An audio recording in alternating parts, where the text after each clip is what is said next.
আসসালামু আলাইকুম প্রিয় বন্ধু শরীদ।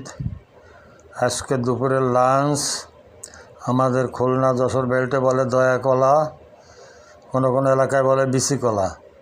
তো সে দয়া কলা আর কিশোর সাইজের রুই মাছ, দুইটা রুই মাছে 1200 গ্রাম হয়েছিল, তাই দিয়ে রান্না করছে। এবং ছোটোবেলার আমার খুব প্রিয় তরকারি এটা। দাদির হাতে মায়ের হাতে খাইছি অনেক, খুবই সুস্বাদু। কিন্তু সমস্যা একটু বিচি বাছা, বিচি বেছে খেতে পারলে অত্যন্ত সুস্বাদু এবং খুব ভালো লাগে। আর একটা কথা, যে এর একটা গুণ আছে, এই যে একদম অর্গানিক, এতে না দেওয়ার সুযোগ আছে কোনো রাসায়নিক, না দেওয়ার সুযোগ আছে কোনো ফরমালিন। তো গ্রামের বাড়ির থেকে গাছের দয়া কলা আর বিলের রুই মাছ পাইছিলাম, সেই রুই মাছের বাচ্চা, তাই দিয়ে আজকে তরকারি রান্না করছে। একদম সাদামাটা খাবার, সাদামাটা মানে পরিবারের সাদামাটা খাবার। তো সত্যি খুব সুন্দর লাগছে।